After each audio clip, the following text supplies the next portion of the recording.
guys, this is James here from Project Play. I'm here to bring you guys another Project Play podcast. Today we're going to be talking about the releases, all the releases of this week, and how it's made this week the most important media release week of the year.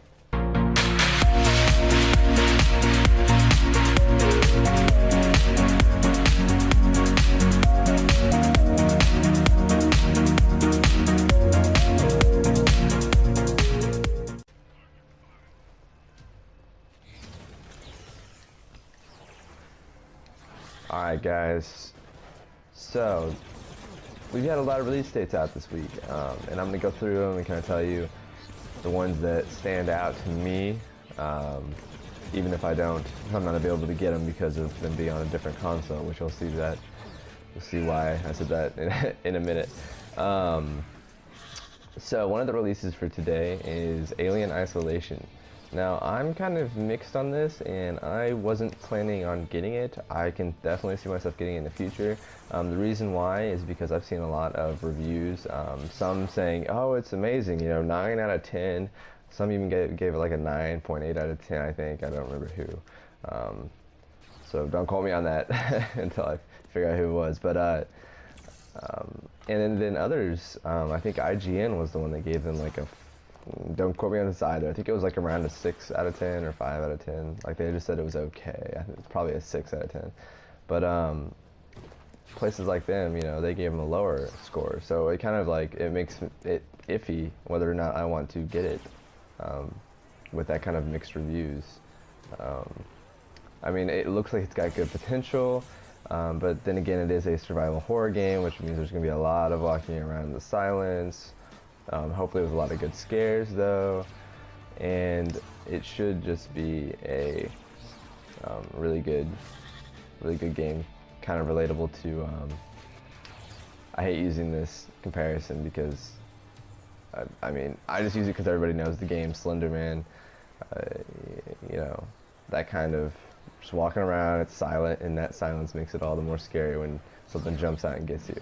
What is cool about Alien Isolation is it's not scripted. The alien, the xenomorph, doesn't have any scripted movement, so at any time it can do whatever, and you have to be ready for that, whatever it does. So look forward to that. So that kind of marks the head. That's kind of like the head title for October 7th's release. We also got Skylanders Trap Team, which is coming out on Xbox One, 360, PS4, PS3, Wii U, Wii, and 3DS. That came out a couple days ago. And I've heard good things about that, even though I'm not a fan myself. Let's see, we've got Costume Quest 2, came out on the PC. Don't know much about that. Driveclub came out on the PS4 today, and I'm pretty sure it's either an exclusive or a timed exclusive. I will be playing this, and I will be giving you my thoughts and whether I think you should buy it. And also, I think I'm going to be doing a comparison video between Driveclub and The Crew, kind of giving you guys a heads up on if you're only going to buy one, which one you should probably buy. Also, the constraints with buying each one, because Driveclub is exclusive to PS4, or like I said, it could be a timed exclusive, and The Crew is not. It's on both, I think, both next-gen systems, and I think The Crew is also coming out on 360 eventually.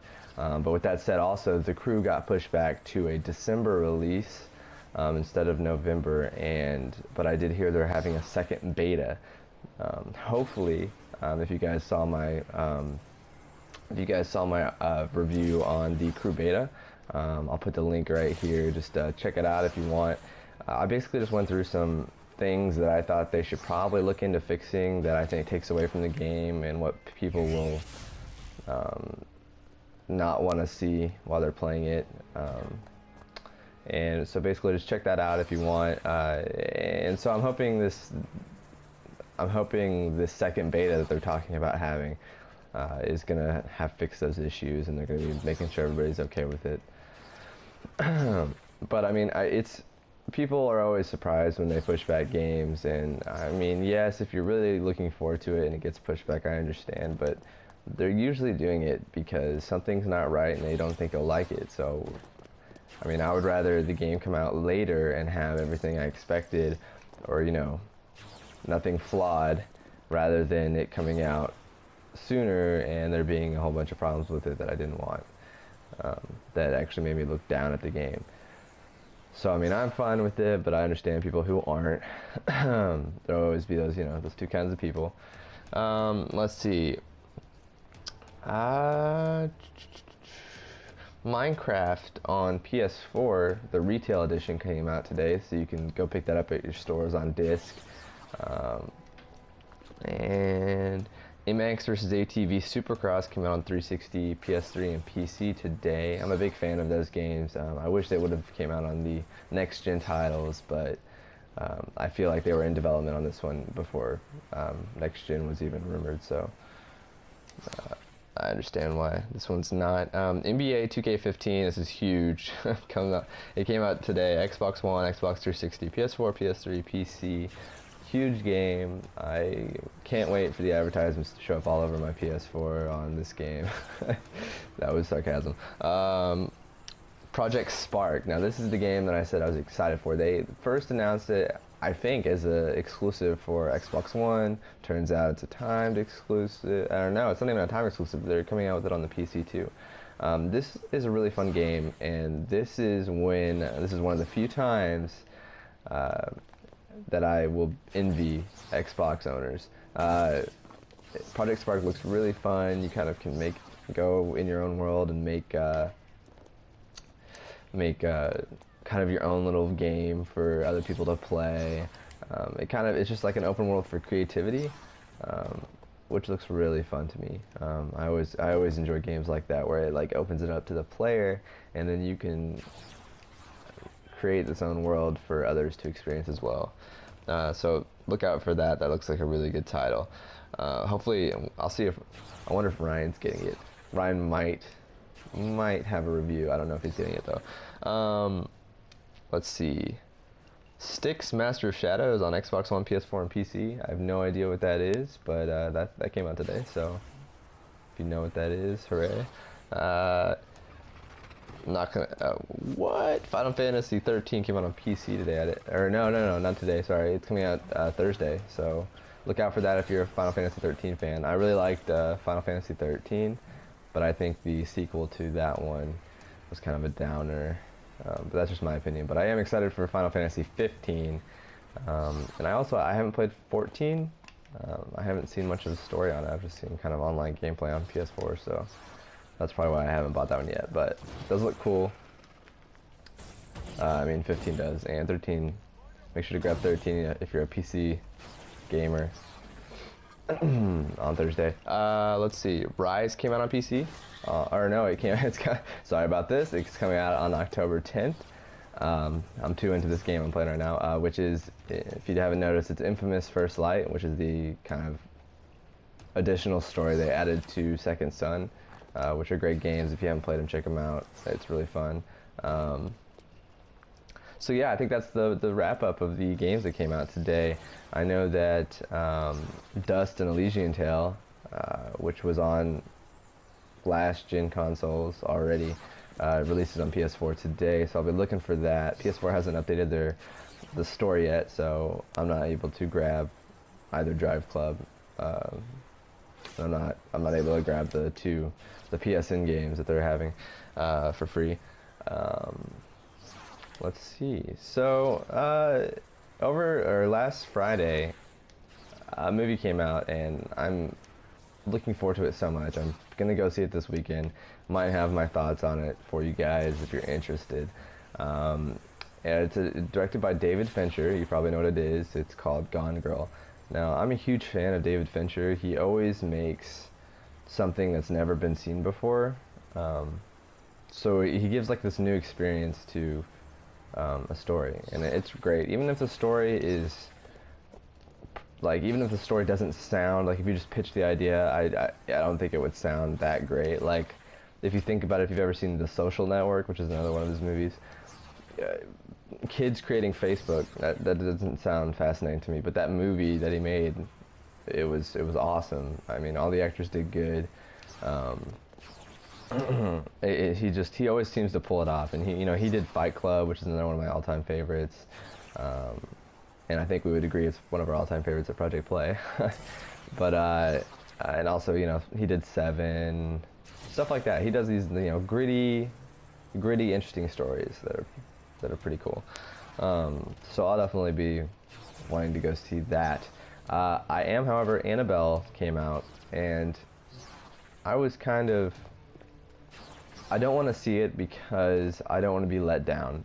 The Conjuring was a huge success for me. I loved it. It was a great story, and it's a good addition to the horror genre. James Wan did a great job, and this director doing Annabelle, I don't think he's got what James Wan had. Slapping James Wan's name on Annabelle is not going to work for me, because it doesn't look the same. The horror doesn't look the same. I mean, all the creepy shots, they are creepy, but it's just shots of Annabelle. And yes, and the doll Annabelle is creepy, but if it's going to be a whole bunch of that, I don't want to see it, and I don't want to, I want to get excited for The Conjuring 2, which they are in production with. I don't want to,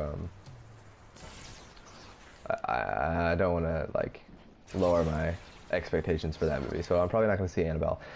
However, it did do great at the box office, which I always, people always tell me, that doesn't mean anything, and you're right, it doesn't mean anything except that they're going to make money, which means the films that do really good in the box office are probably going to be in a franchise, or they're probably going to, make sequels or what have you. So, I mean, number one in the box office this weekend was Gone Girl by David Fincher, or directed by David Fincher, I should probably say. And it got 38 million in a weekend, or an estimated 38 million, which I think to produce the movie it cost 61 million. So they've already made over half of what they've spent. So hopefully they can gain up for that the rest of the 25 million or however much they have left to get, so they can start making profit. Because I definitely, like I said, I enjoy his movies, so I hope he continues after this. But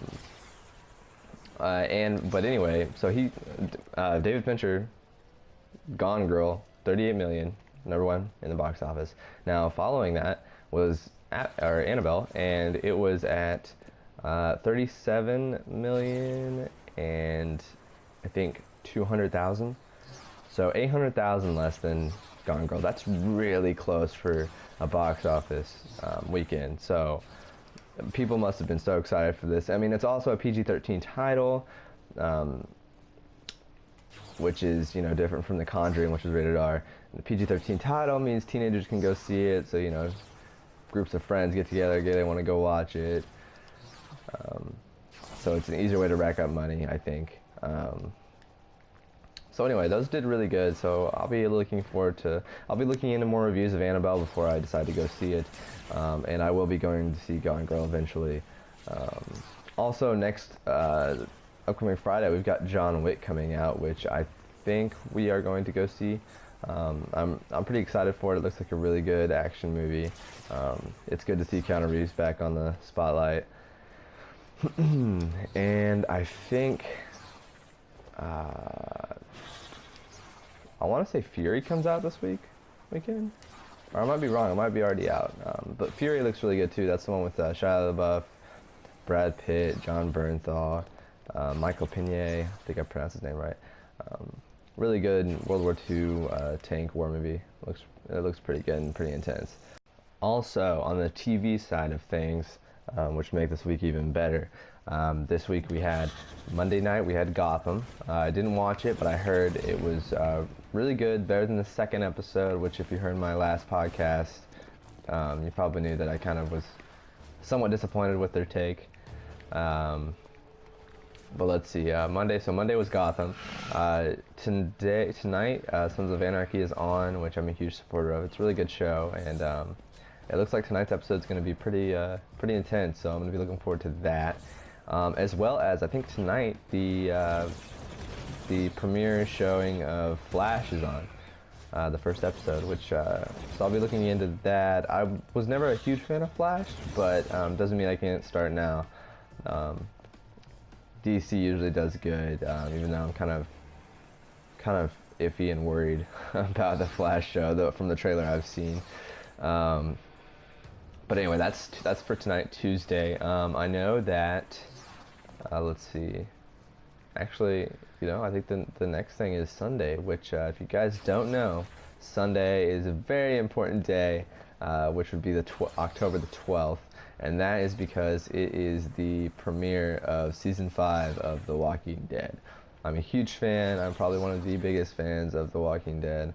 So I'll be looking into that. I might be doing reviews. I don't know for sure. If I do reviews, they'll probably be spoiler reviews, because I have interesting to say about stuff that happened, and it's really hard to do a spoiler-free review on a show, because you can't really say anything other than, oh, I liked it, I didn't like it, this character did really well in this. Like, nobody really wants to hear that, so I'll probably be doing a spoiler full episode on The Walking Dead. And let's see. Oh, and if you didn't know, Season 4 of The Walking Dead is now on Netflix, so you can catch up with Walking Dead. If you have Netflix, they have Seasons 1 through 4 on there ready to watch, to get prepped for Season 5, so look into that if you didn't know. And with that said, I found something interesting, I think a week ago. It's called Loot Crate, and I wasn't aware that they had stuff like this, but just in case you didn't know, I'm gonna explain it for you. They have this thing called Loot Crate, right? And it's this cool company that sends, like you subscribe for $20 a month, and they send you each month. They send you a box at the end of the month. Each box has a theme, and it's like for geeky nerd stuff, which is like right down my alley. So for instance, I subscribed for this 1 month to try it out. So I might do an unboxing video and tell you guys what I think and whether I'm going to keep subscribing. This month's box is themed fear, and they've announced that, and this is one of the biggest reasons why I subscribed for this month's, is because I like scary things, fear, it relates to Halloween, and they've announced that it's going to have a exclusive Walking Dead collectible or some kind of item in it. It'll also have a rumored Dead Rising.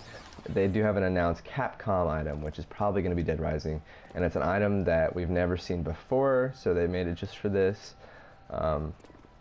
that you will get, and you'll also get a t-shirt. And if you have the time to look up Loot Crate online, the t-shirts that they give out in their boxes, they don't give them out every month, but when they do, they're really cool, and they're either funny or they've got this cool looking design. Like they're good shirts that you probably don't see almost anywhere else.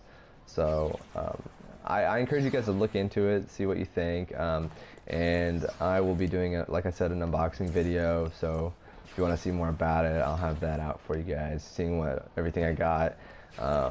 And it seems like a really good deal. I've seen a lot of unboxings, and it always seems like you get, either your money back or more in the box. Also, if you guys haven't played it, this game right here is really fun. I know I've just been kind of messing around because I can't really play while I'm thinking about what I'm gonna say, because this is not scripted. I'm just like pulling this stuff out my ass. Let's see here. Really fun game. It's called Infamous First Light. You don't play as the main character, second son, plays a different character, so you can have your own little story. Alright guys, well I think that's all for today. So I'll be playing Driveclub, give you guys a review of that probably later on tonight, or depending on when PlayStation Network gets it up, it might be tomorrow. But stay tuned for that. For anything else game related, look to Project Play. I'll see you guys next time.